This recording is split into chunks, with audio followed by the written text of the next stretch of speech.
जो पंच विषयों का फुलवारी लगा हुआ है, उसमें हमारा मन रूपी भंवरा उलझ करके अपने जीवन के मूल उद्देश्य को भूल जाता है। और जो मनुष्य अपने जीवन के मूल उद्देश्य को भूल जाए, उसका जीवन निर्जीव पदार्थ से सिर्फ इतना हटा हुआ है कि निर्जीव पदार्थ सांस नहीं ले सकता और मनुष्य केवल सांस ले रहा है, इतना ही अंतर है।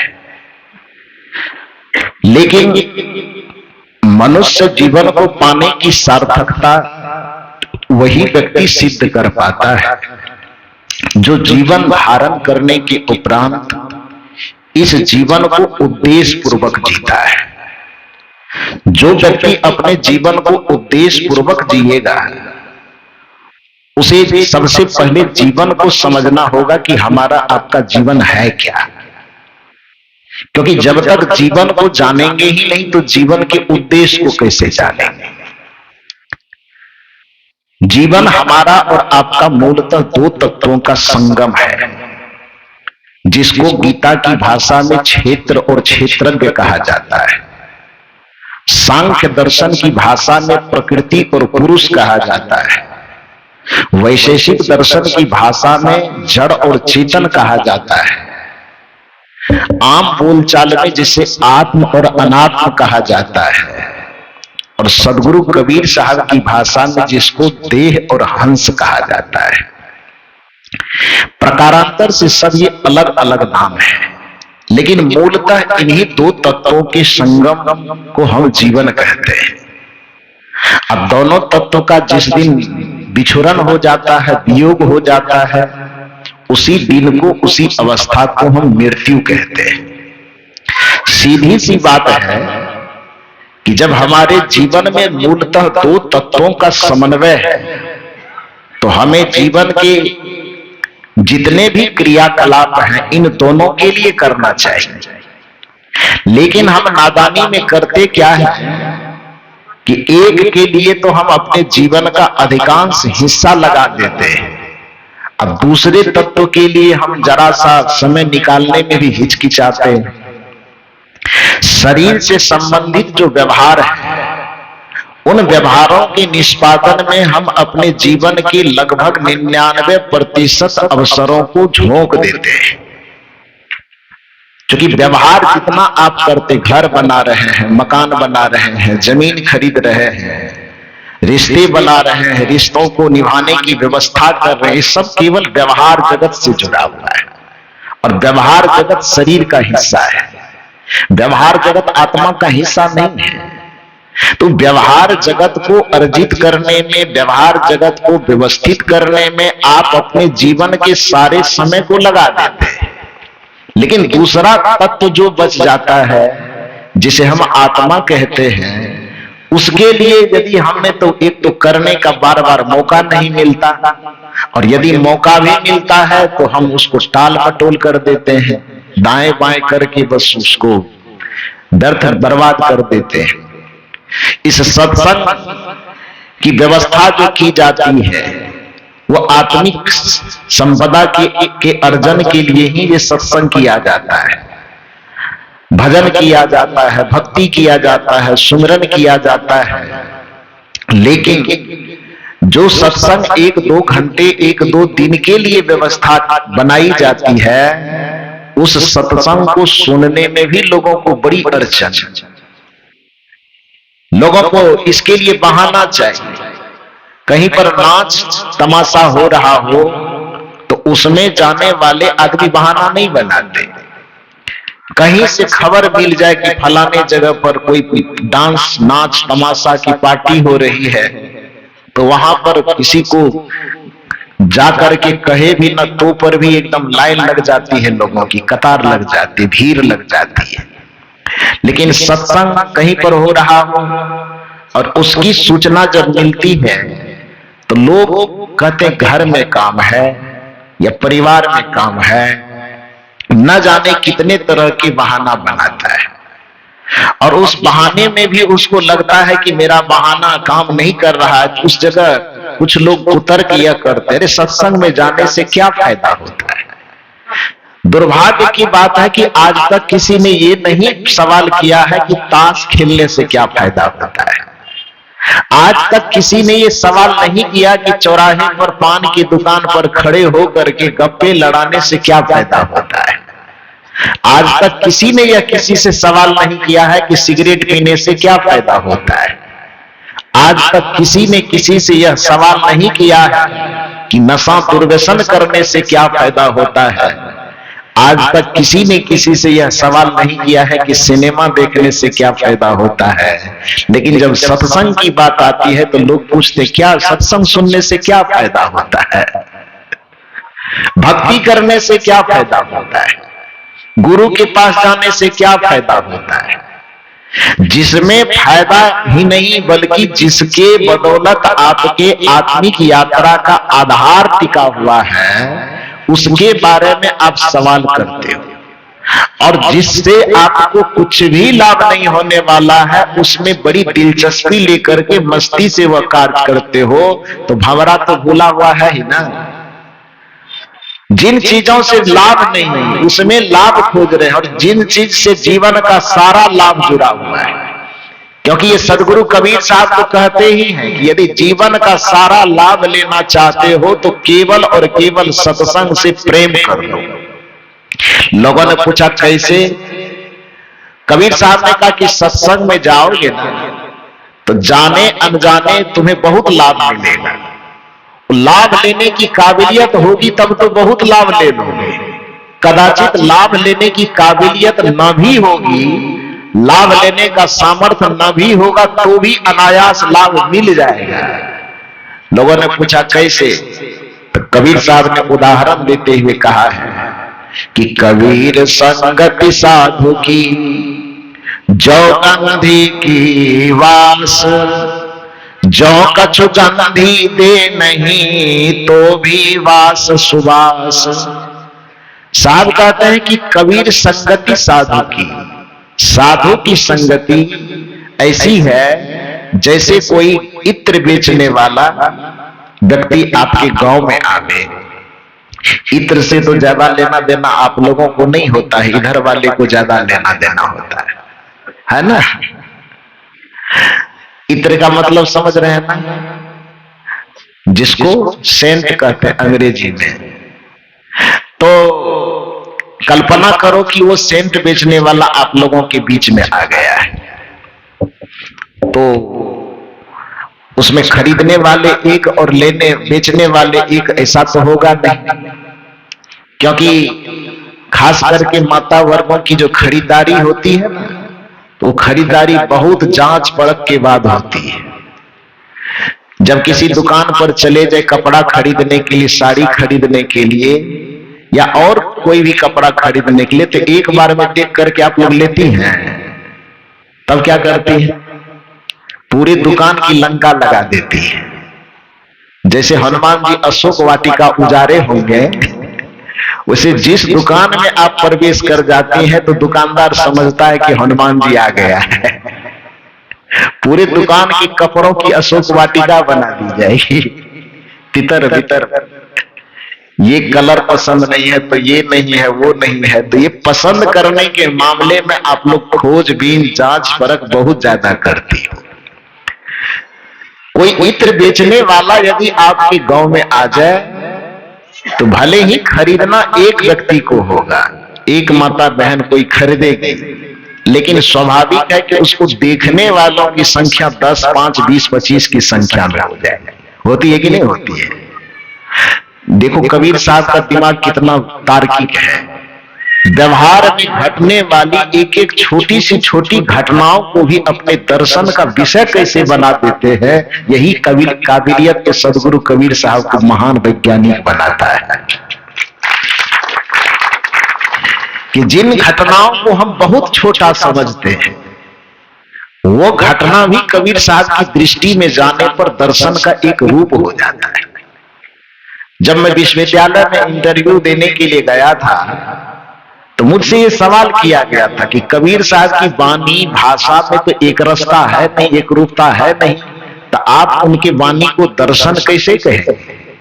दर्शन के लिए चिंतन की क्रमबद्धता चाहिए, दर्शन के लिए भाषा की क्रमबद्धता चाहिए, भाषा के लिए विचार की क्रमबद्धता चाहिए, जो कबीर के साहित्य में दिखाई नहीं देती।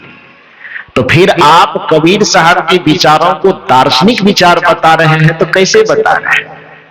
मैंने कहा कि सारी परिभाषाएं केवल व्याकरण से ही तय नहीं होती, कुछ परिभाषाएं ऐसे भी सार्वभौमिक रूप से तय होती है। उन्होंने कहा कैसे? मैंने कहा दर्शन शब्द की परिभाषा ही है दृश्यते अनेन इति दर्शनम, कि किसी चीज को विशिष्ट तरीके से देखने की कला का नाम है दर्शन। और जीवन के किसी भी पक्ष को आप निहारेंगे तो कबीर साहब की दृष्टि, कबीर साहब का चिंतन उस पर एक नए तरीका से मिलेगा। अब सोचिए कि हम एक खजूर के वृक्ष को देखते हैं तो हमें क्या दिखाई देता है? कि रस चुबाने वाला, नशीला पदार्थ लाने वाला एक वृक्ष है, यही नहीं दिखाई देता है। हम और आप देखते हैं तो तार का वृक्ष, खजूर का वृक्ष क्या दिखाई देता है? ये एक वो नशीला पदार्थ चुबाने वाला, पेय पदार्थ वाला वृक्ष है, इससे ज्यादा हमें वो कुछ नहीं दिखाई देता। लेकिन कबीर साहब को दार्शनिक क्यों न कहा जाए कि जिस वृक्ष को हम देख करके केवल उससे वो नशीला पदार्थ चुबाने वाला एक वृक्ष मानते हैं, कबीर साहब की दृष्टि उस पर जाती है तो कबीर साहब उसे दर्शन का विषय बनाते हुए कहते हैं, बड़ा हुआ तो क्या हुआ जैसे पेड़ खजूर, पंथी को छाया नहीं फल लागे यति दूर। हम देख रहे हैं तो हमें केवल वो खजूर का रस चुबाने वाला एक वृक्ष दिखाई दे रहा है, और कबीर साहब उसे देख रहे हैं तो उसको वेद को समकक्ष खड़ा करने वाला एक मंत्र तैयार कर रहे हैं। ये हमारी दृष्टि में और कबीर साहब की दृष्टि में फर्क है ना। तो जो किसी सामान्य चीज को भी विशिष्ट तरीके से देखने की कला उत्पन्न करे उसी को दर्शन कहा जाता है। दृश्यते अनेन इति दर्शनम, कि किसी दृश्य को देख करके उसको विशिष्ट तरीके से व्याख्यायित करने की कला जिसकी विचार हो, उस विचार को दर्शन कहा जाता है। तो कबीर साहब के भाषा में भले कोई क्रमबद्धता ना हो, कबीर साहब के चिंतन में भले ही कोई क्रमबद्धता ना हो, लेकिन किसी भी चीज को देखने की जो उनकी विशिष्ट दृष्टि है, विशिष्ट शैली है, वह दृष्टि, वह शैली ही कबीर साहब को दार्शनिक बनाता है और कबीर साहब को महान बनाता है। हम और आप जा रहे हैं रास्ते से, कोई कुम्हार घड़ा बना रहा है, क्या मतलब है? घड़ा बना रहा है, मिट्टी को रौंद रहा है, जो एक सामान्य सी घटना है। घड़ा बना रहा है तो मिट्टी को तो रौंदेगा ही, लेकिन कबीर साहब देखते हैं एक नया दर्शन निकलता है। माटी कहे कुम्हार से तो क्या रौंदे मोय, एक दिन ऐसा आएगा मैं रौंदूंगी तो। एक अत्याचारी व्यक्ति को समझाने के लिए इससे बेहतरीन उदाहरण क्या हो सकता है? जो दूसरे का शोषण करता है, जो दूसरे का दमन करता है, जो दूसरे का उत्पीड़न करता है, उसको समझाने के लिए इससे व्यवहारिक उदाहरण और क्या हो सकता है कि भैया तू मिट्टी कमजोर है, लाचार है, तो तू उसको अपने पैर से रगड़ रगड़ करके रौंद रहा है। लेकिन याद रखो, वक्त को पलटने में देर नहीं लगती। जिस दिन वक्त पलटेगा, मिट्टी अपने ताकत पर आएगी, तो जो उसको आज पैर से रौंद रहा है वह मिट्टी भी पलट करके उसको रौंद सकती है। ये कबीर साहब ने दर्शन दिया है। और कबीर साहब को ये दर्शन देने के लिए वेद शास्त्र उपनिषद का मुंह देखने की जरूरत नहीं है। जितने कबीर साहब को अपना दार्शनिक चिंतन प्रस्तुत करने के लिए उधारी का सौदा करने की आवश्यकता नहीं है। वो अपने अंतरात्मा से वेद मंत्रों को पैदा करते हैं। छोटी छोटी घटना जो हमारे और आपकी दृष्टि में बहुत छोटी घटना है, उनको भी दार्शनिक धरातल देने का काम सदगुरु कबीर साहब करते हैं।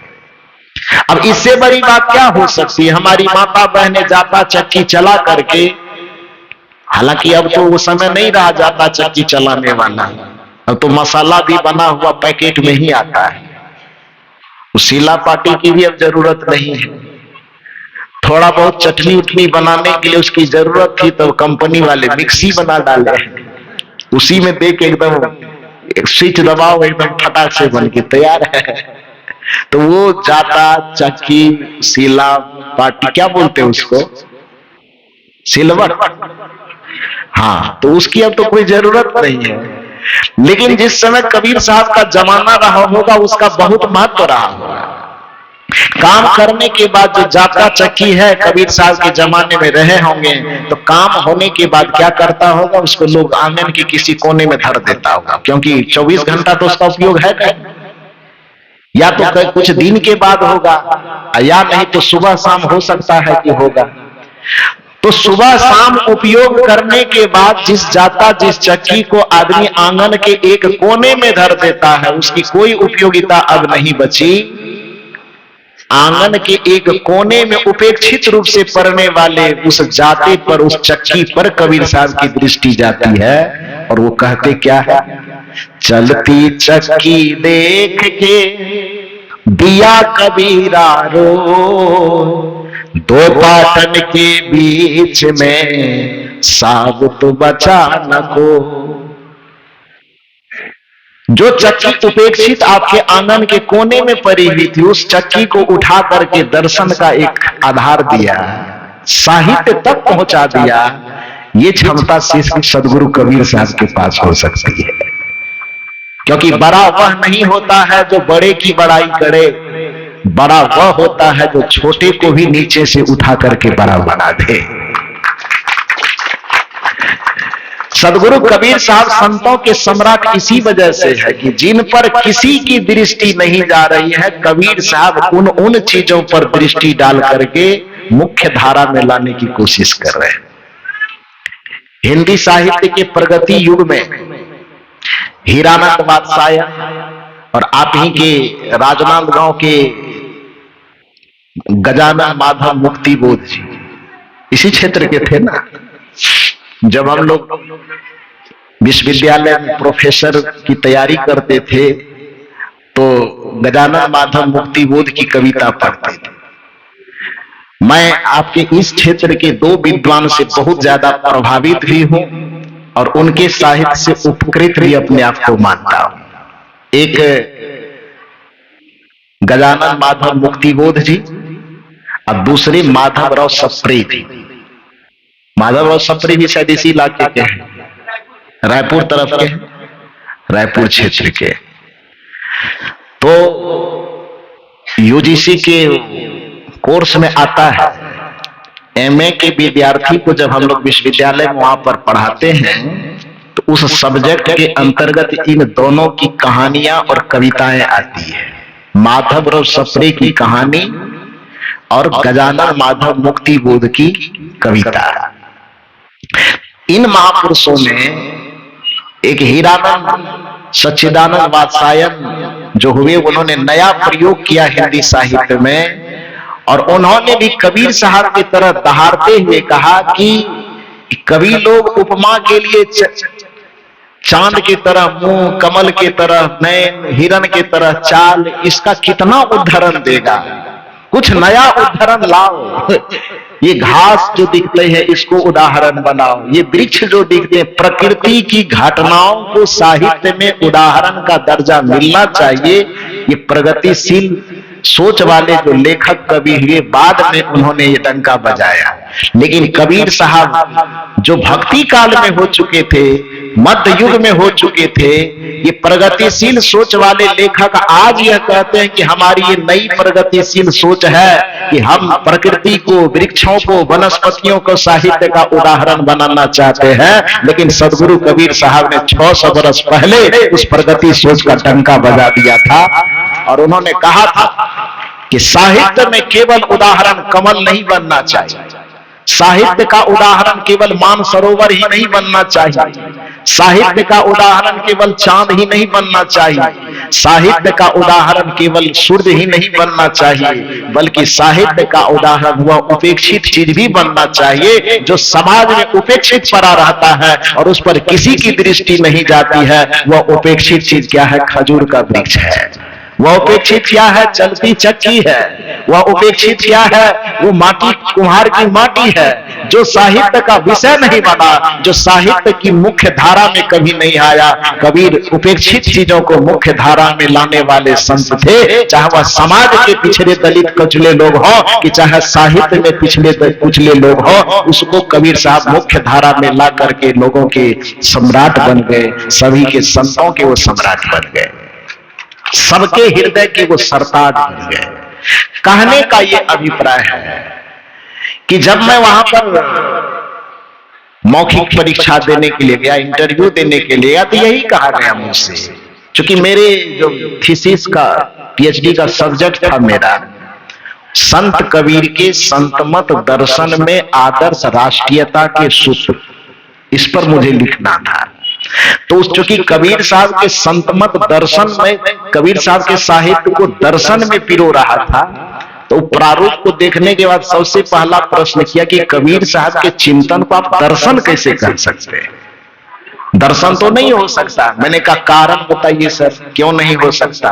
तो कारण उन्होंने यही बताया कि दर्शन के लिए दर्शन चिंतन की क्रमबद्धता चाहिए, जो न तो कबीर साहब की भाषा में दिखती है, न कबीर साहब के भाव में दिखते हैं, न कबीर साहब के चिंतन में दिखता है। इसलिए उनके वाणी दर्शन नहीं हो सकते, इसलिए सब्जेक्ट को चेंज कीजिए। मैंने कहा मैं पीएचडी न करूं ये मुझे मंजूर है, लेकिन मैं सब्जेक्ट चेंज नहीं करूंगा।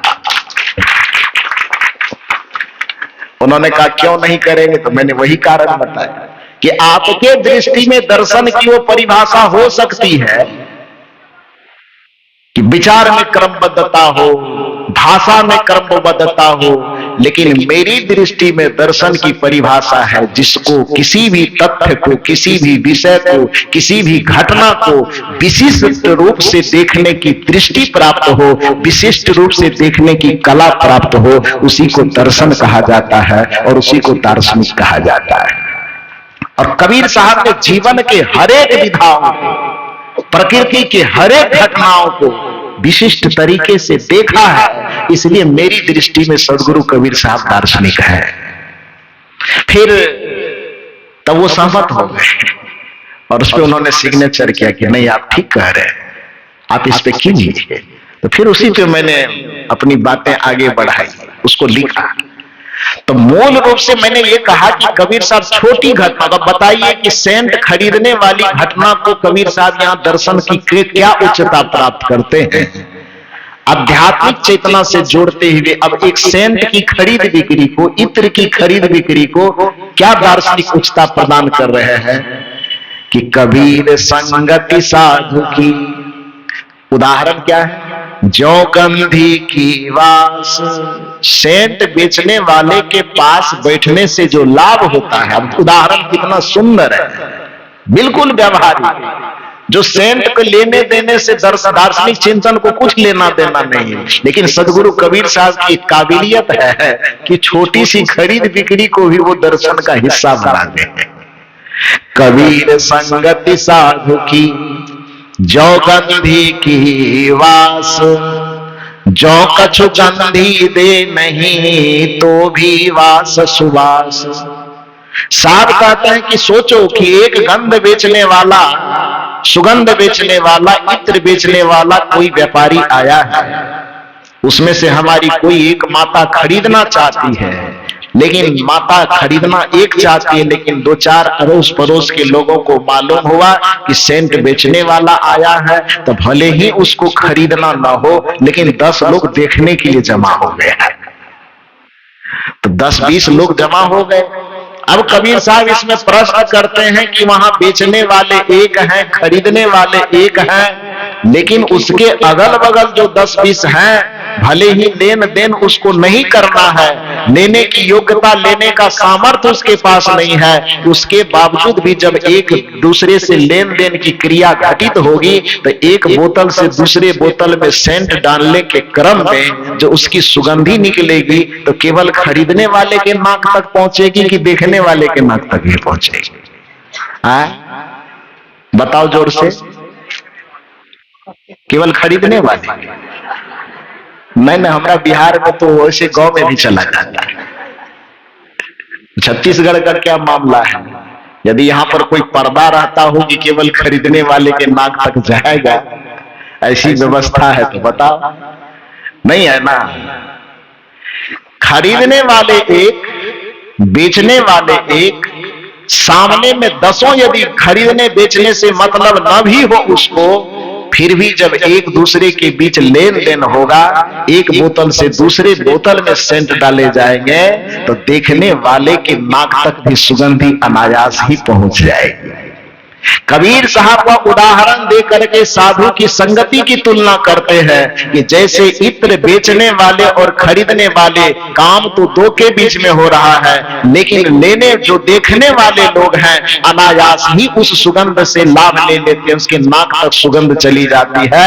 ठीक उसी प्रकार से जब कहीं संत आवे, कहीं गुरु का आगमन हो, तो हमारे हृदय में श्रद्धा की पूंजी हो कि न हो, भाव की पूंजी हो कि न हो, हम साधु से कुछ लेने के लायक न भी हो, फिर भी हमें सत्संग में जाकर के बैठना चाहिए, ताकि साधु के चरित्र से, साधु के संस्कार से, साधु की तपस्या से जो संस्कार की आभा और सुगंधी निकलेगी, वह हमारे जीवन को परम पवित्र बना देगी और परम आनंद से सराबोर कर देगी। ये सदगुरु कबीर साहब कहते हैं कि संगति कीजिए साधु की। कबीर की संगति, साधु की संगति क्यों करें? तो साहब कहते जो गंधी की वास, जैसे सुगंध बेचने वाले के समीप में बैठना भी लाभकारी होता है, उसी तरह से साधना संपन्न चरित्र के सामने बैठना लाभकारी होता है। संस्कार संपन्न चरित्र के सामने बैठना भी लाभकारी होता है। ज्ञान संपन्न चरित्र के सामने बैठने पर भी लाभकारी होता है। इसलिए जाकर के साधु की संगति में बैठो। फिर लोगों ने पूछा कि साधु की संगति में बैठने से कुछ लाभ है? कबीर साहब ने कहा कि लाभ की बात करते हो, मैं तो लिख देता हूं, संतन के संग लाग रे तेरी अच्छी बनेगी। तुम संत की संगति में केवल लग जा, मैं गारंटी देता हूं कि तेरी अच्छी बनेगी। लोगों ने पूछा केवल अच्छी बनेगी कि और कुछ बनेगी?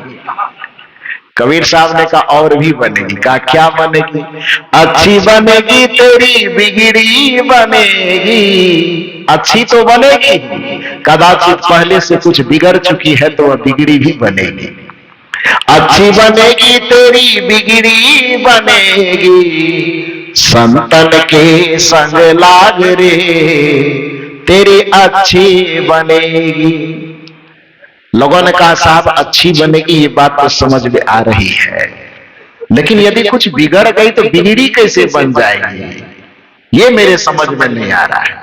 कबीर साहब ने कहा रुको मैं समझाता हूं। मुझे धर्म जगत का वैज्ञानिक कहा जाता है, और वैज्ञानिक का मतलब ही होता है जो चीज लोग व्यवहार से न समझ सके तो उसे प्रयोग करके समझाना चाहिए। क्योंकि दो चीज होता है, थ्योरी और प्रैक्टिकल, सिद्धांत और प्रयोग। तो वो प्रयोग करके मैं समझा देता हूं। कहा कैसे समझाएं? कबीर साहब ने कहा अच्छा एक बात बताओ, कभी किसी पदाधिकारी के पास गए हो? भक्त ने कहा गया तो हूं। तो क्या किसी पदाधिकारी से कभी सिग्नेचर और मोहर मरवाने की जरूरत पड़ी है? आप लोगों को पड़ी है कि नहीं पड़ी? कभी पड़ी है? जब किसी भी पदाधिकारी के पास आप मोहर मरवाने गए हैं तो सवाल आपसे यह है कि आपने जो मोहर मरवाया तो आपने कभी देखने की कोशिश की कि उस मोहर पर जो लिखे हुए अक्षर होते हैं वो उल्टा होता है कि सीधा होता है? जी आप लोग बड़े धीरे धीरे बोलते हैं। भूख लगने के कारण ऐसा बोल रहे हैं कि आवाज का वॉल्यूम वैसा है? हाँ? इधर वाले बोलो उल्टा होता है। इसका सुन के बोल रहे हो कि अपने मन से बोल रहे हो? अपने मन से बोल रहे हो। हाँ, तो जब भी किसी पदाधिकारी के पास आप मोहर मरवाने जाते हैं, उस मोहर पर जो लिखे हुए अक्षर होते हैं वो सीधा नहीं होता है, उल्टा होता है। लेकिन उस मोहर को जैसे ही हम इंक से लगा करके सादा कागज तक पहुंचाते हैं, तो सादा कागज का संपर्क करने के बाद वो अक्षर उल्टा ही रह जाता है कि सीधा हो जाता है? सीधा हो जाता है। अच्छा, हम समझे केवल बिहार में ही होता है, नहीं यहां भी होता है। अच्छा, होता है। तो जिस मोहर के सारे अक्षर स्वाभाविक रूप से उल्टे होते हैं, वो मोहर जब कागज के संपर्क में जाता है तो सारा का सारा अक्षर क्या हो जाता है? सीधा हो जाता है। सदगुरु कबीर साहब कहते हैं कि जैसे उल्टा मोहर का सारा उल्टा अक्षर उस सफेद कागज के संपर्क में जाने पर सीधा हो जाता है, उसी तरह से किसी कर्म के कारण आपके नसीब, आपके तकदीर, आपका भाग्य चाहे कितना ही उल्टा क्यों न हो गया हो, लेकिन उज्जवल चरित्र रूपी संत के शरण में जब आपका जाता है तो फिर आपका जीवन का नसीब भी सुधर जाता है, आपका भाग्य सीधा हो जाता है, आपके बिगड़े हुए कर्म सीधे हो जाते हैं, आपके उल्टे नसीब कहो, भाग कहो, तकदीर कहो, प्रारब्ध कहो, यदि वो उल्टा भी है तो क्या हो जाता है? सीधा हो जाता है। इसको एक उदाहरण से मैं समझा रहा हूं, सुनिए। क्योंकि गुरु को अध्यात्म जगत का वकील कहा जाता है। गुरु को अध्यात्म जगत का क्या कहा जाता है? वकील। वकील का काम क्या होता है? यदि कोई आदमी कोई झंझट मुकदमा में फंसे, जेल होने की नौबत आ जाए, तो वकील क्या करते हैं? जज से बहसबाजी करके और उसको दोष से मुक्त करवाने की कोशिश करते हैं ना। तो गुरु को अध्यात्म जगत का वकील क्यों कहा जाता है? क्योंकि हम और आप भी कर्म के मुकदमा में फंसे हुए हैं, है ना। जज यहां मान लो जिसको माया कह रहे हो, जिसको काल कह रहे हो, ये संसार को जेल ही तो कहा जाता है।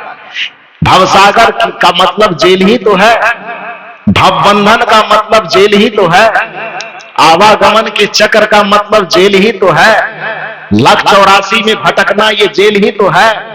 उस लख 84 के जेल में जो हम आने जाने वाले हैं, ये सदगुरु रूपी वकील जब आते हैं तो अपने ज्ञान, तर्क से, विचार से, संस्कार से, स्वभाव से हमको इतना निपुण बना देते हैं कि हम इस आवागमन के फंदे से, आवागमन के जेल से सदा सदा के लिए मुक्त हो जाते हैं और भवसागर को पार हो जाते हैं। इसलिए सदगुरु को अध्यात्म जगत का वकील कहा जाता है। जब इनके शरण में जाते हैं तो ये आपको भवबंधन से कैसे छुड़ाते हैं, इसको मैं एक उदाहरण से समझाना चाहता हूं। कहा जाता है कि सदगुरु कबीर जिस जमाने में थे, उस जमाने में एक ऋषि तपस्या कर रहे थे। उस ऋषि का नाम लोग दुर्वासा ऋषि बताते हैं। अब वो पुराने जमाने वाला दुर्वासा होंगे कि दूसरा होंगे ये मुझे पता नहीं, लेकिन नाम दुर्वासा बताते। तो वो तपस्या कर रहे थे, बड़े बड़े जटा, बड़े बड़े बाल थे, क्योंकि तपस्या के भी कई रूप होते हैं। उसमें हठ योग जो महामूर्खों वाला काम होता है, हमारे साहब कल बता रहे थे, प्रयागराज में नहाना ही था तो पालकी पे बैठ के जाने की क्या जरूरत थी? नहाने के लिए झगड़ा कर रहा है, क्यों झगड़ा कर रहे हो? कल साहब जी बोल रहे थे।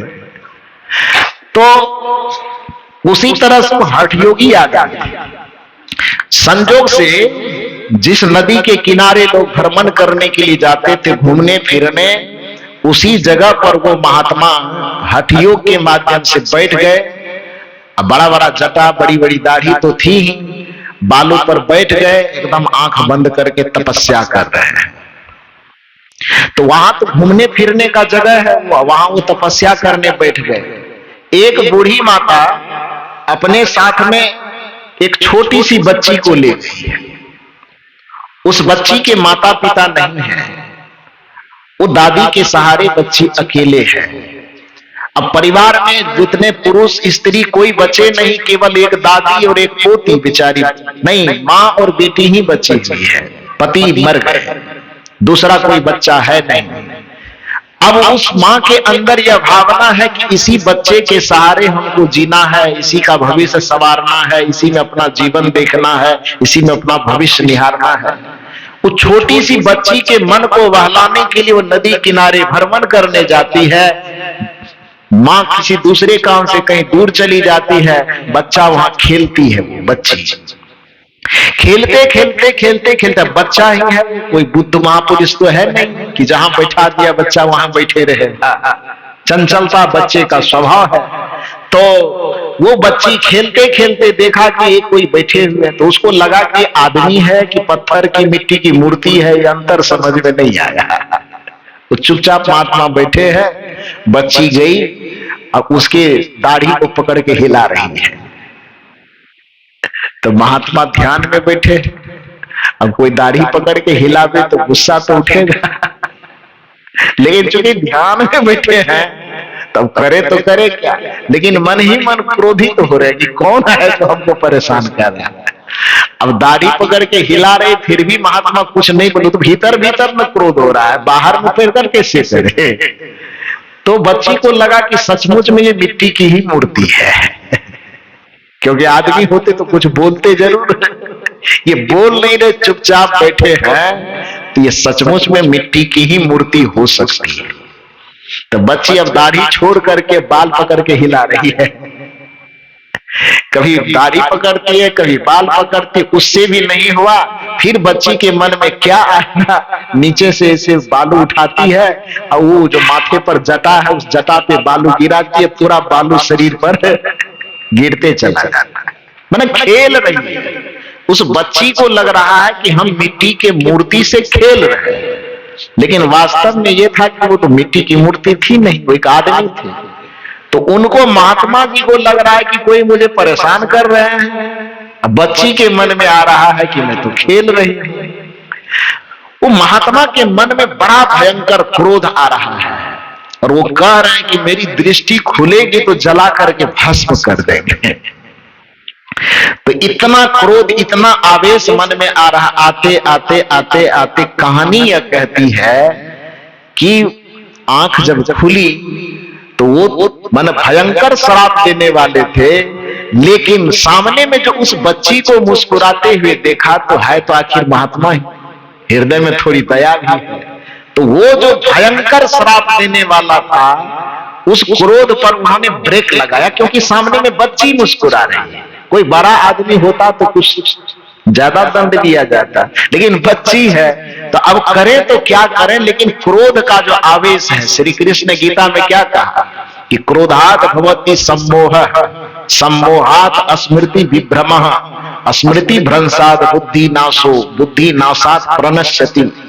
क्रोध की चिंगारी जब हमारे अंतःकरण में पनपती है तो सबसे पहले हमारी बुद्धि को चबा करके खा जाती है, और जब बुद्धि ही हमारी विनष्ट हो गई, विचार और चिंतन ही हमारा विनष्ट हो गया, तो फिर हमारे सर्वनाश को भला रोक कौन सकता है।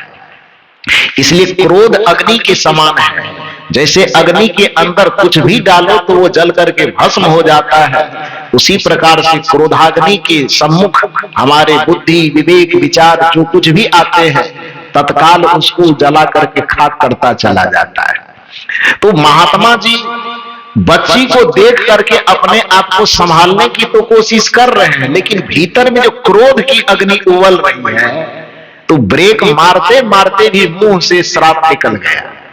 श्राप क्या निकला कि जा बच्ची, मैं अपने परमात्मा रूपी पति से मिलना चाहता था, लेकिन तूने मुझे परमात्मा रूपी पति से मिलने में बाधा डाली। मैं भी तुझे श्राप देता हूं कि जीवन में तुम्हें कभी पति नसीब नहीं होगा। ये श्राप दे दिया। अब वो छोटी सी बच्ची है, पति क्या होता है, विवाह क्या होता है, बच्ची को तो मालूम है नहीं, तो वो तो महात्मा जी श्राप दे रहे हैं, बच्ची खिलखिला के नाच रही है, हंस रही है, क्योंकि उसे पता नहीं है ये क्या कर रहा है, विवाह का क्या मतलब है, शादी का क्या मतलब है, पति का क्या मतलब है, उतनी छोटी बच्ची क्या जानती है।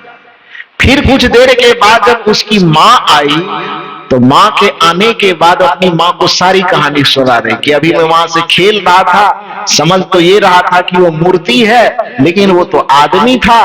कुछ देर के बाद वो आंख खोल करके हमें डांट रहे थे, और डांटने के बाद ये कहे कि हम परमात्मा रूपी पति से मिलने जा रहे थे, तुमने उसमें बाधा डाली है, जा मैं तुझे श्राप देता हूं कि जीवन में तुम्हें भी कभी पति नहीं मिलेगा। तो ये बच्ची के लिए तो सामान्य सी बात थी, लेकिन मां के लिए ये सामान्य बात रहेगी। कोमल चित्त वाली वो माँ बच्चे के ऊपर ये किसी ऋषि महात्मा के श्राप को समझ करके वो बड़ी व्याकुल हुई और जा करके महात्मा जी के चरण को पकड़ ली कि महाराज ये आपने क्या कर दिया है, ये छोटी सी बच्ची को ये श्राप देना चाहिए आपको, इसके बदले में आप हमको मार लीजिए और कोई दंड दे दीजिए, लेकिन बच्ची से ये जो आपने वचन बोला है ये लौटा दीजिए। महात्मा ने कहा भैया वो अपने वचन को अपने से कैसे लौटा सकता हूं, ऐसा करो कि दया तो बाद में मुझे भी इस बच्ची पर आई, लेकिन आवेश में मेरे मुंह से निकल गया, मैं निकालना नहीं चाह रहा था फिर भी निकल गया। और लोकोक्ति कहावत है कि मिथ्या न होए देव ऋषि वाणी, देवता और ऋषि की वाणी कभी झूठी नहीं होती, इसलिए इसको जो मैं श्राप दिया तो लौटा ही कैसे सकता हूं। तो कहे ठीक है, तब अब क्या करें महाराज, कोई उपाय बताइए।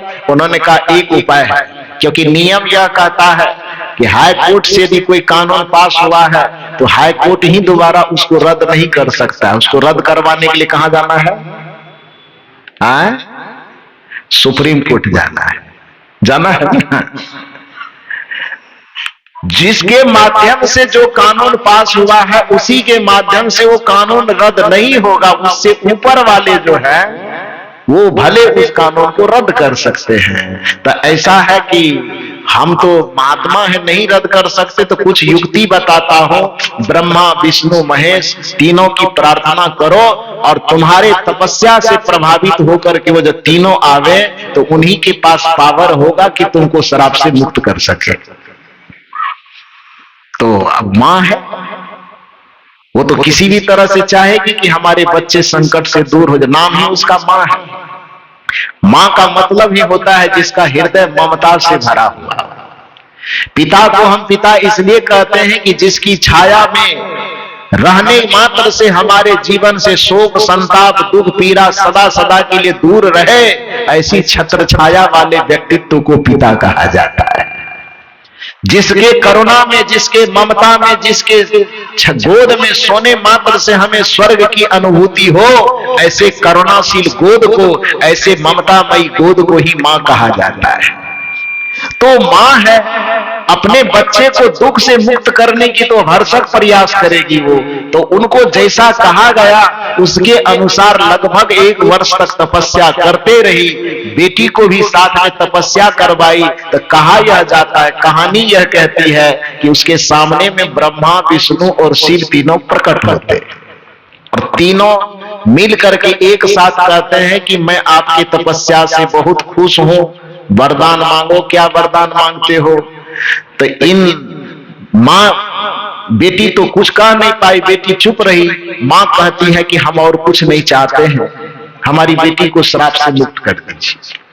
तो महात्मा जी ने कहा है कि इसको कोई पति नहीं मिलेगा।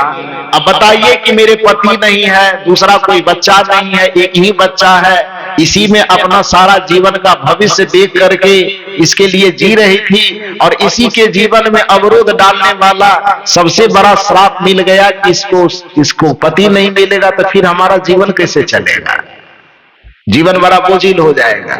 तो फिर कहे कि अब क्या किया जाए। श्री शंकर जी ने कहा कि देखो, महात्माओं की वाणी को काटने का सामर्थ्य मेरे पास नहीं, इसके अलावा तुम दूसरा कोई, तुम्हारी तपस्या से मैं प्रसन्न हो, इसके अलावा यदि तुम दूसरा कोई वरदान मांगना चाहती हो तो मांग लो, मैं देने के लिए 1 के बदले 5 वरदान दे दो, लेकिन उस ऋषि के श्राप से तुम मुक्त होने की जो बात मुझसे कर रही हो ये सामर्थ्य मुझ में नहीं है, हम नहीं कर पाएंगे, दूसरा कोई वरदान मांगो, दे देते हैं। अब सुप्रीम कोर्ट कहा जाने के लिए वहां भी अपील दायर करने के साथ ही रद्द हो रहा है। तो अब क्या होगा, तो मुश्किल हो जाएगी। वो बेचारी रो रही है छाती पीट पीट करके, ब्रह्मा विष्णु शिव वहां से गायब हो गए। इतनी बात का उसको छाती पीटते रोते रोते कुछ देर बीता होगा कि संजोग से कहानी यह कहती है कि उसी रास्ते से सदगुरु कबीर साहब अपना कमंडल लिए आ रहे थे। मन लागो मेरो यार फकीरी में, फकीरी में, फकीरी में, फकीरी में, फकीरी में मन लागो मेरो यार, फकीरी में जो सुख पायो राम भजन में, जो सुख पायो राम भजन में, सो सुख नाही अमीरी में, मन लागो मेरो यार फकीरी में, मन लागो मेरो यार फकीरी में। बड़ी मस्त चाल के साथ कबीर साहब गुनगुनाते हुए उधर से आ रहे थे। हमन है इश्क मस्ताना, हमन को होशियारी क्या, रहे आजाद या जग में हमें दुनिया से यारी क्या, खलक सब नाम अपने को दर दर सर पटकता है, हमारा यार है हम में हमन को इंतजारी क्या, हमन है इश्क मस्ताना हमन को होशियारी क्या, रहे आजाद या जग में हमें दुनिया से यारी क्या। जो बिछड़े हैं प्यारे से भटकते दर बदर फिरते, हमारा यार है हम में हमन को इंतजारी क्या, हमन है इश्क मस्ताना हमन को होशियारी क्या, रहे आजाद या जग में हमें दुनिया से यारी क्या। बड़े फक्काराना अंदाज में कबीर साहब एकदम गीत गाते गाते आ रहे थे। जैसे ही कबीर साहब अपनी संत मंडली के साथ उस बूढ़ी माता के सामने पहुंचे जो छाती पीट के रो रही थी, तो दौड़ करके कबीर साहब के चरण को पकड़ लेती। और जब सदगुरु कबीर साहब के चरण को पकड़ी, सदगुरु कबीर साहब चूंकि संत हृदय थे, और संत हृदय की पहचान ही क्या है कि पर दुख द्रवहि सो संत पुनीता, जो दूसरे के दुखों को देख करके द्रवित हो जाए, जो दूसरे की पीड़ा को देख करके उसकी पीड़ा को दूर करने का भरसक प्रयास करे, उसी को संत कहा जाता है। तो कबीर साहब जब देखे कि ये बूढ़ी माता रो रही है, उस मां को रोते देख करके बगल में वो छोटी बच्ची भी रो रही है, तो फिर कबीर साहब पूछते हैं, बेटी क्या हुआ, क्यों रोती हो। तो जितनी कहानी थी शुरू से लेके अंत तक वो बताई कि अंतिम समाधान तो सोची कि भगवान आएंगे तो वो ठीक कर देंगे, लेकिन वो भी कहे कि भैया मैं इसका महात्मा के श्राप से मुक्ति नहीं दिला पाऊंगा, दूसरा कोई वरदान मांगना हो तो मांग लो, ये वरदान मैं तुम्हें नहीं दे सकता। कबीर साहब ने कहा ऐसा कहा कितना दिन तपस्या किए थे, कहा 1 वर्ष। तुम्हारे तपस्या से प्रसन्न थे कि नहीं, कहा प्रसन्न तो थे, वो तो यही कहे कैसा करो कि एक बार और आह्वान करो, मैं यहां खड़ा हूं, मेरे सामने में बुला। लेकिन ध्यान यह रखना है कि तुमको अपने से कुछ नहीं कहना, जब भी तुमसे कुछ पूछे वो तीनों मिल करके, तो कह देना कि अब हम कुछ नहीं बोलेंगे, मेरा वकील साहब आ गया। कबीर साहब क्या कहे कि मैं वकील हूं, बता देना कि अब मुझे कोई बयान नहीं देना है, वकील साहब से सारा बयान लीजिए। तो फिर सदगुरु कबीर साहब के कहने पर कहा यह जाता है कि फिर वो अपना तपस्या किए, फिर वो मंत्र वगैरह कुछ जपे, और कहा यह जाता है कि तीनों देव पुनः प्रकट हुए। और उन्होंने कहा कि अभी तो मैं यहां से गया ही, तो फिर दोबारा क्यों बुलाए मुझे। उन्होंने कहा इसलिए बुलाई हूं कि उस समय मेरे पास वकील नहीं था, अभी वकील साहब आ गए। उन्होंने कहा ब्रह्मा विष्णु शिव ने कहा कि कबीर साहब ऐसा है कि मैं पहले क्लियर कर दूं कि इनके तपस्या से मैं प्रसन्न जरूर हूं, लेकिन एक चीज के लिए मैं बाध्य हूं, जो ये मांगना चाहती है कि मेरे बच्ची को जो ये श्राप मिला है कि इसको कोई पति नहीं मिलेगा, बस इस चीज को छोड़ करके दूसरा कुछ मांगिएगा तो मैं देने के लिए तैयार हूं। आप भी कहेंगे तो आपके कहने से इस श्राप से इसको मैं मुक्त नहीं कर पाऊंगा।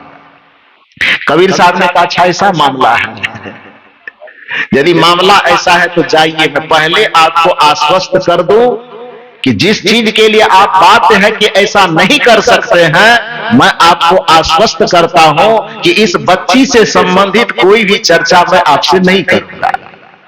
तीनों देव बड़े खुश हुए, वाह बड़ा जोरदार वकील है, केस लड़ रहा उनकी तरफ से, लेकिन मेरे फेवर में बात कर रहे हैं। लेकिन पता नहीं है कि कबीर साहब कितने बड़े कारीगर है ना। संत के फंदे से भगवंत भी नहीं बच पाएगा, संत का ज्ञान इतना सर्वोत्तम ज्ञान होता है। तो कबीर साहब ने कहा कि जिस वरदान को देने से आपको परेशानी होगी, आपको लग रहा है कि मैं मुसीबत में फंस सकता हूं, तो सबसे पहले मैं आपको आश्वस्त करूं कि वरदान देने में इस बच्ची से संबंधित कोई भी बात मैं नहीं करूंगा, इसको साइड कीजिए। तब तीनों खुश हुए कि हाँ तब ठीक है, अब बहस कीजिए। कबीर साहब ने कहा कि आप यह बताइए कि दुनिया में शास्त्र क्या कहता है, कर्म प्रधान विश्व करी राखा, जो जस करहि सो तस फल चाखा। नियम यही न कहता है। तो इस नियम के अनुसार गलती किसने की? उस बच्ची ने। श्राप किसको मिला? उस बच्ची को। तो बच्ची गलती की, उस गलती के दंड स्वरूप श्राप उस बच्ची को मिल गई। लेकिन आप यहां जो उपस्थित हुए हैं वो किसके कर्म के कारण? बच्ची के मां के कारण ना, क्योंकि तपस्या किसने की है? बच्ची की मां ने। तपस्या का फल किसको देना है? बच्ची की मां को। तो बच्ची की मां तो कोई गलती नहीं की है, बच्ची की मां को कोई श्राप नहीं मिला। देखिए वकालत क्या होती है, बहसबाजी क्या होती है। जब कर्म का ही दंड है और नियम यह कहता है कि जिसने कर्म किया है फल उसको भुगतना है, तो बच्ची ने गलती की, बच्ची को दंड मिला, बच्ची सजा भुगतने के लिए तैयार है। लेकिन आप जो यहां पर आए हैं बच्ची के लिए नहीं आए, क्योंकि बच्ची तपस्या नहीं कर रही थी। तपस्या कौन कर रही थी? मां कर रही थी। वरदान कौन मांग रही है? मां मांग रही है। तो बीच में बच्ची को लाने की जरूरत क्या है? आप बच्ची को वरदान दीजिए न दीजिए, श्राप से मुक्त कीजिए न कीजिए, उससे कोई मतलब नहीं। मां तपस्या की है, उस तपस्या का वरदान पाने का अधिकार एक मां को है कि नहीं है? शंकर जी ने कहा हाँ ये तो बात सही कह रहे कबीर साहब, कि यदि ये बात सही है तो मैं बच्चे की कोई बात नहीं करता। मैं मूल रूप से ये कहना चाहता हूं कि बच्चे की मां ने 1 वर्ष तक तपस्या किया, उसके वरदान पाने का इसका हक है कि इसको आप वरदान दीजिए। बच्ची के बारे में कुछ सोचिए न सोचिए, बच्ची को कुछ दीजिए न दीजिए, लेकिन इसके मां को एक सुंदर सा दामाद दे दीजिए। यही वरदान मैं आपसे मांगता हूं। क्या दे दीजिए? और शंकर जी कहे तथास्तु। तीनों मिलके एकदम मोहर मार दिए। मोहर मार दिए तो कबीर साहब ने कहा जाइए झंझट खत्म हो गया, अब आप जाइए। तो मां कही कि झंझट कैसे खत्म हो गया? अरे अभी भी दिमाग नहीं काम कर रहा है। अरे बेटी को पति मिले कि न मिले, मां को यदि सुंदर दामाद मिल जाए तो बेटी कुंवारी रह जाएगी, रहेगी क्या?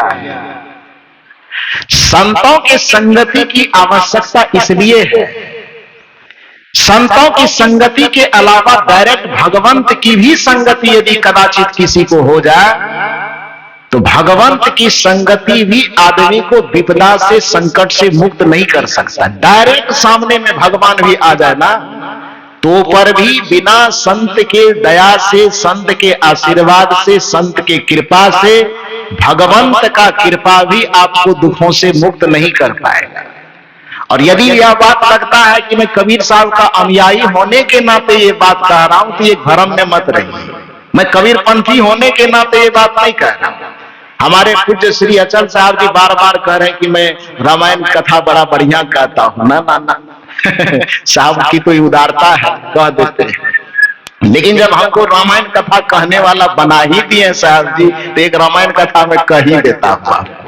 सुन लीजिए, फिर समय ज्यादा हो जाएगी, इसको मैं जल्दी समेट देता हूं। वह प्रचलित कथा कि भगवंत का नाम भी आपके जीवन से चिंता मुक्त नहीं कर सकता, इसको समझने के लिए रामचरितमानस की एक प्रसिद्ध कथा समझिए। रामचरितमानस में विभीषण जी का नाम सुने कि नहीं सुने? विभीषण जी लंका में रहते थे। विभीषण जी भगवान का नाम जपते थे कि नहीं लंका में? सबको दिखा करके कि छुप करके? थोड़ा जोर से बोलिए। हम अपने से नहीं कहेंगे, वो आप ही से कहवाएंगे हम, क्योंकि आप ही लोग माने गुरु को भूल के, संत को भूल के खाली भगवान भगवान करते रहते हो। तो इसलिए मैं कह रहा हूं कि विभीषण जी राम नाम जपते थे कि नहीं जपते थे? लोगों को दिखा करके कि छुप करके। कोई काम छुप करके क्यों किया जाता है? जब सामने में किसी का डर हो तब ना। इसका सीधा सा अर्थ क्या निकला कि विभीषण जी के पास भगवान का नाम, भगवान के मंत्र का जप भी था, फिर भी उसके जीवन से डर और चिंता थी कि चली गई थी? अरे चली जाती तो छुप करके क्यों जपना पड़ता, उसको डरना क्यों पड़ता? तो भगवान का नाम पास में था, भगवान का जप था, भगवान का सुमिरन भजन दिन रात करता था, उसके बावजूद भी उसके जीवन से चिंता नहीं गई, डर नहीं गया, परेशानी नहीं गई, उलझन नहीं गई, सब चीज उनके जीवन में व्याप्त था ना। सवाल यह होता है कि फिर उसके जीवन से चिंता गई कब? भगवान के रहने के बावजूद भी, भगवान का नाम साथ में होने के बावजूद भी, भगवान का कीर्तन भजन साथ में होने के बावजूद भी जब उनके जीवन से चिंता नहीं जा सकी तो फिर चिंता बाहर गई कैसे? वो कथा रामचरितमानस की कहती है कि जब हनुमान लंका जाते हैं और लंका जाने के बाद वो सीता जी की खोज में चारों तरफ भटकते हैं, देखते हैं कि कहां सीता है, तो रावण के महलों में झांक झांक करके देखते हैं कि इस कमरे में सीता जी है कि नहीं, उस कमरे में सीता जी है कि नहीं। उसी क्रम में जाते जाते ब्रह्म मुहूर्त की बेला में विभीषण जी के घर के सामने जैसे पहुंचे तो उधर से घर के अंदर से आवाज आ रही थी, धीमी धीमी आवाज, राम राम राम, क्योंकि भगवान का नाम ले रहे थे लेकिन छुप के ले रहे थे, इसलिए धीमी धीमी आवाज आ रही थी। हनुमान जी जब उसको सुनते हैं तो हनुमान जी ऊपर से आवाज लगाते हैं, जय श्री राम। तो ऊपर वाले नीचे वाले को संदेश से सोच रहे, यहां कौन राम का नाम लेने वाला आ गया? नीचे वाले ऊपर की बात सुन के अचंभित है, ऊपर वाले नीचे वाले की बात सुन के अचंभित है, दोनों आश्चर्य में। फिर किसी तरह से दोनों एक दूसरे के आमने सामने आते हैं। जब दोनों आमने सामने आया तो रामचरितमानस से एक बात स्पष्ट करिए आप। हालांकि कुछ लोग हनुमान जी को देवी और देवता के कैटेगरी में रखते हैं, लेकिन असल बात यह है कि देवी देवता की बिरादरी के हनुमान जी नहीं है, हनुमान जी हम लोगों के बिरादरी का आदमी है। अखंड बाल ब्रह्मचारी सन्यासी, जय हनुमान ज्ञान गुण सागर, जय कपीस तीनों लोक उजागर, राम दूत अतुलित बल धामा, अंजनी पुत्र पवन सुत नामा। हनुमान जी का दर्शन सदगुरु कबीर साहब के दर्शन से बहुत तालमेल खाता है। पीएचडी वाली पुस्तक लिखने के बाद 2 पुस्तक मेरे जो दिमाग में नक्शा उसका बना हुआ है, जिसके कुछ अंश को मैं लिख भी चुका हूं। उसमें एक कृष्ण और कबीर और दूसरा हनुमान और कबीर, इस पर मैंने पुस्तक लिखना शुरू किया है। वह दर्शन क्या है? क्योंकि हनुमान का दर्शन सदगुरु कबीर साहब के दर्शन से इसलिए तालमेल खाता है कि हनुमान जी गुरु के उपासक हैं। वो कहते हैं कि जय हम ये जो श्री गुरु चरण सरोज रज निज मन मुकुर सुधार, बरनौ रघुवर विमल जसु जो दायक फलचार। तो भक्ति की शुरुआत वो भगवान के मंदिर से करने के लिए नहीं कहते, बल्कि श्री गुरु चरण सरोज रज निज मन मुकुर सुधार। भक्ति की शुरुआत कहां से करने कहते हैं? श्री गुरु चरण सरोज रज, डायरेक्ट मंदिर से नहीं, गुरुदेव के चरण के पास। कबीर साहब यही तो कह रहे हैं कि गुरु गोविंद दो खरे काको लागो पाए, अब बलिहारी गुरु आपने गोविंद दियो बताए। कि कदाचित तुम्हारे सामने में भगवान और गुरु दोनों खड़े हो जाए तो तुम्हारा मस्तक पहले कहां झुकना चाहिए? कबीर साहब क्या कह रहे हैं, कहां झुकना चाहिए? गुरु के सामने। हनुमान जी कह रहे हैं कि तुम्हारे सामने रघुवर और गुरुवर दोनों खड़ा हो तो किसके सामने माथा पहले झुकाओ?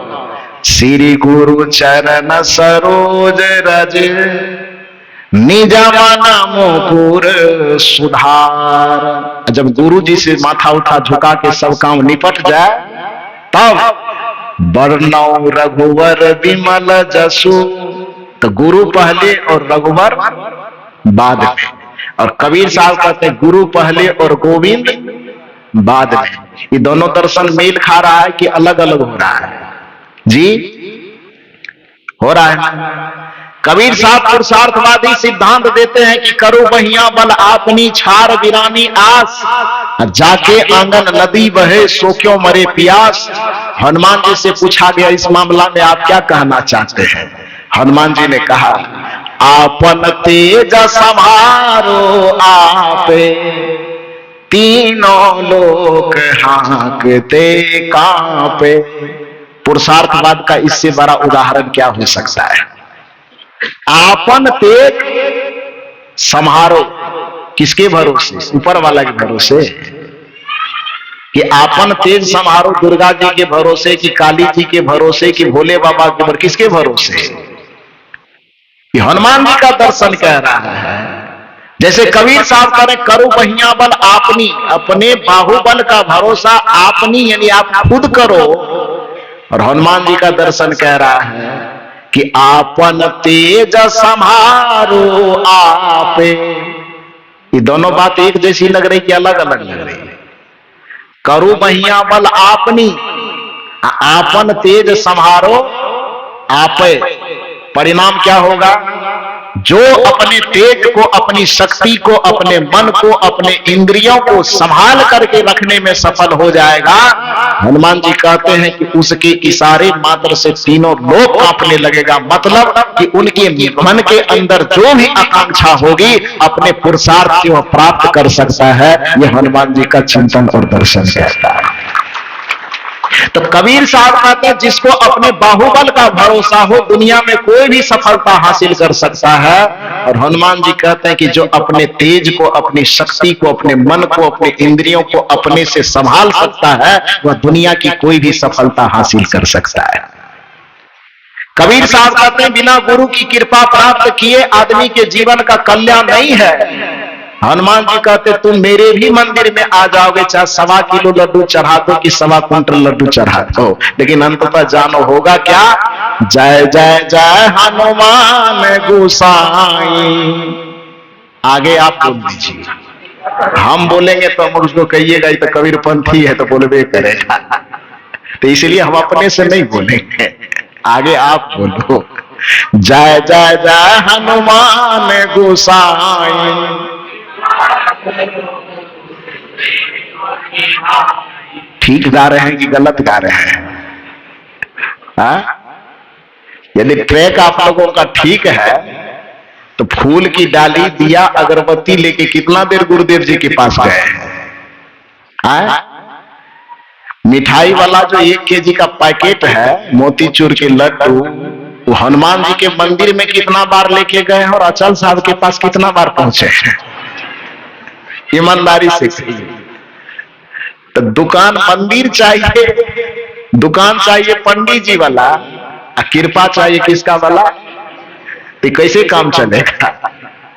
ये हनुमान जी कह रहे कि जब तक गुरु की कृपा आपके जीवन से नहीं जुड़ेगा तो किसी भी भगवान की कितनी जय जयकार करते रह जाओ, काम बनने वाला।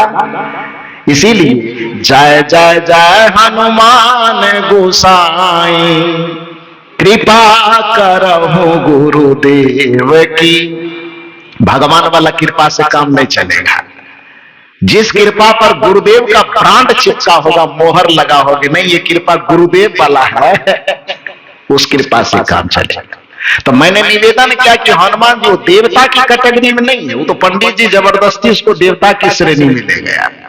हनुमान जी संत की श्रेणी में है। ये मैं नहीं कह रहा, रामचरितमानस की इस पंक्ति से सिद्ध हो जाएगा कि जब तक भगवान का नाम, भगवान का सुमिरन, भगवान का जप विभीषण जी के पास अकेले था, तब तक भगवान की भक्ति तो उनके पास थी, लेकिन उस भक्ति से उसकी चिंता नहीं गई थी, उस भक्ति से उसका दुख, उनका शोक का हरण नहीं हो सका था। इसीलिए भक्ति करते भी थे तो छुप छुप के करना पड़ता था। जब पहली बार हनुमान जी का दर्शन हुआ तो यहां पर पता चलेगा कि हनुमान देवता है कि हनुमान कौन है, ये पता चलेगा। क्या चलेगा? विभीषण जी के सामने जब खड़े होते हैं हनुमान जी, आपस में दोनों का परिचय होता है। तो परिचय होने के बाद जो वहां पर बातें की जाती है उसका वर्णन गोस्वामी जी ने रामचरितमानस में किया है।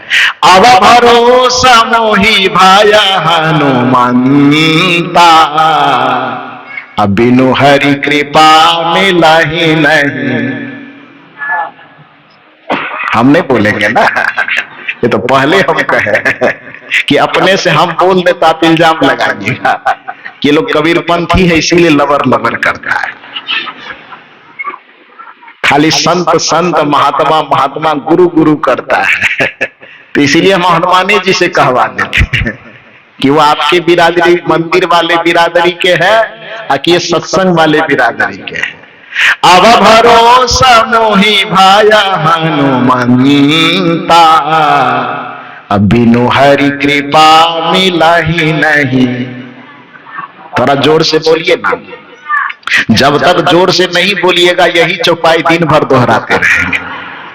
हाँ, तब कहिएगा नहीं कि बंद क्यों नहीं कर रहे हैं, तो इसलिए बढ़िया से दोहरा दीजिए।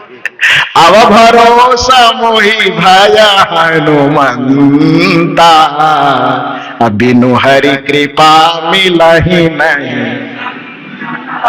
अब की बात ठीक हुआ। अब भरोसा मोहि भाया हनुमंता, अब बिनु हरि कृपा मिला ही नहीं संता। संता मन देवी देवता कि संता मन अचल साहब? संता मन ये हम लोग।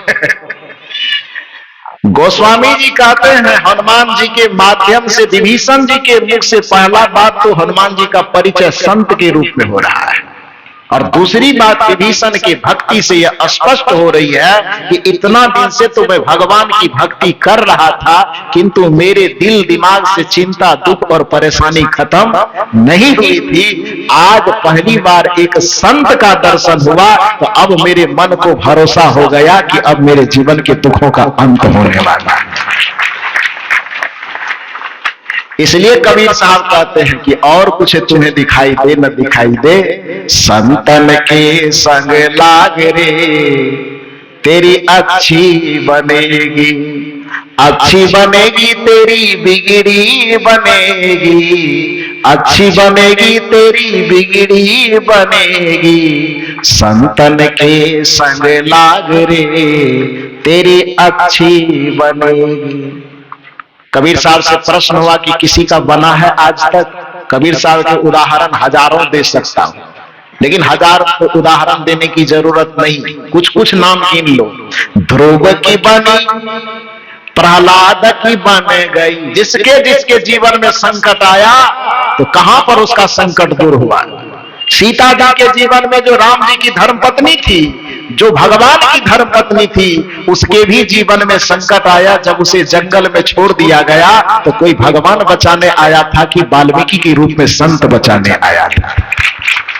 कौन बचाया था? भगवान ने कि संत ने? संत ने। सदगुरु कबीर साहब कहते हैं संत ही दुखों का अंत कर सकता है। जिसके जीवन के दुखों का अंत भगवंत न कर सके, उसके जीवन के दुखों का अंत एक संत करता है, उसके जीवन का निराकरण संत करते हैं। इसलिए कबीर साहब कहते हैं कि उदाहरण में एक नहीं, दो नहीं, हजार नहीं, हजारों दे सकता हूं, लेकिन कुछ उदाहरण के नाम गिन लो। ध्रुव की बनी, प्रहलाद की बन गई, ध्रुव की बनी, प्रहलाद की बन गई, गुरु सुमिरन वैराग रे तेरी अच्छी बनेगी, संतन के संग लाग रे तेरी अच्छी बनेगी। कहत कबीर सुनो भाई साधु, कहत कबीर सुनो भाई साधु, राम भजन में लाग रे तेरी अच्छी बनेगी, संतन के संग लाग रे तेरी अच्छी बनेगी। आप सब लोग यहाँ संत की संगति करने आए हैं। कबीर साहब ने आपके इस आगमन पर मोहर मारते हुए कहा है, संतन के संग पूर्ण कमाई। बड़े सौभाग्यशाली हैं आप लोग कि ये पूर्ण कमाई करने आए हैं। जहां मैंने कहा कि चूंकि हमारे जीवन के दो तत्व हैं, जड़ तत्व और चेतन तत्व। जड़ से संबंधित हमारा व्यवहार है और चेतन से संबंधित हमारा परमार्थ है। हम केवल यदि व्यवहार की संपदा अर्जित करने में रहते हैं तो वो हमारी आधी कमाई है, और जब हम परमार्थ की भी कमाई करते हैं तब हमारी कमाई क्या होती है? पूर्ण होती है। कबीर साहब कहते हैं कि संतों की संगति लग जाओगे तो कमाई आधी नहीं रहेगी, तब वास्तव में पूर्ण कमाई होगी। संतन के संग पूर्ण कमाई, संतन के संग पूर्ण कमाई, हो तेरो बर भाग रे तेरी अच्छी बनेगी। संतन के संग लाग रे तेरी अच्छी बनेगी। हम सब लोग सौभाग्यशाली हैं कि छत्तीसगढ़ के इस पावन धरा पर, राजनांदगांव के इस पवित्र नगरी में, इरई कला जैसे ग्राम में त्रिदिवसीय सत्संग समारोह का आयोजन इस बार ही नहीं विगत 41 वर्षों से होता आ रहा है। ये 42वां वर्ष है और आप लोगों का स्नेह इस तरह से झलकता है कि मुझे लगता है कि यह गति 1042 वर्ष तक चलता रहेगा। ये सत्संग का दिया कभी बुझेगा नहीं। तो आप सबों को बहुत बहुत साधुवाद कि आप अपने काम धंधा से समय निकालकर इस सत्संग के लिए समय निकालते हैं। इसलिए कबीर साहब की जो यह साखी है वह आप लोगों के लिए फिट नहीं बैठ रही है। हाँ, कबीर साहब को इरई कला में आकर के थोड़ा संशोधन करना होगा कि भंवर विलंबे बाग में बहुफूलन की बात दूसरे लोगों के लिए है, इरई कला वालों के लिए नहीं है। क्योंकि ये विलंब विषय में विलंबित नहीं है, विषय में अटके हुए नहीं है। कबीर साहब को आकर के देखना चाहिए तो पता चले कि यहाँ के जो भक्त सज्जन है वो 41 वर्ष से 41 वर्ष से ये 42वां वार्षिक अधिवेशन में यहाँ सत्संग का रस, सत्संग का सुधा पी रहे हैं। इसलिए इनके ऊपर में ये साखी सटीक नहीं बैठती है। तो भंवर विलंबे बाग में बहुफूलन की बास, ऐसे जीव विलंब विषय में अंतहु चले निराश। वह उस व्यक्ति के लिए है जो केवल व्यवहार की चिंता करते हैं, परमार्थ की चिंता नहीं करते हैं। यह साखी उसके लिए है जो व्यक्ति केवल विषयों में दिन रात डूबे रहते हैं, आत्म परमात्मा गुरु सत्ता की चिंतन नहीं करते, गुरु का सानिध्य नहीं प्राप्त करते। उसके लिए वो भंवरा विलंबा हुआ है विषयों के फूल में। लेकिन जो सत्संग, ध्यान और भजन का आनंद ले रहे हैं, वो सत्संग का अमृत पी रहे हैं, उसका जीवन व्यवहार और परमार्थ दोनों की पूर्ण कमाई कर रहा है। इसलिए आपका जीवन परम सौभाग्यशाली है। आप सबों को बहुत बहुत साधुवाद, बहुत बहुत धन्यवाद देते हुए, समय कुछ ज्यादा हो गया, फिर भी हमारे श्री अचन साहब ने कहा था कि कल आधा घंटा छूट गया था, छोड़ना नहीं है। हाँ, तो उसका मेकअप आज हो गया। तो आप सब लोगों को बहुत बहुत साधुवाद देते हुए, आयोजक मंडली के समस्त कार्यकर्ताओं को बहुत बहुत धन्यवाद, साधुवाद देते हुए, मैं चाहता हूं कि एक बार सभी कार्यकर्ताओं के लिए जोरदार ताली बजा करके अभिनंदन। सबको बहुत बहुत साधुवाद, बहुत बहुत धन्यवाद देते हुए, दर्शक दीर्घा में विराजमान इतने अपार संख्या में, इतनी विशाल संख्या में जो आपकी उपस्थिति हुई है, एक बार श्रोता समाज के लिए भी जोरदार ताली बजाकर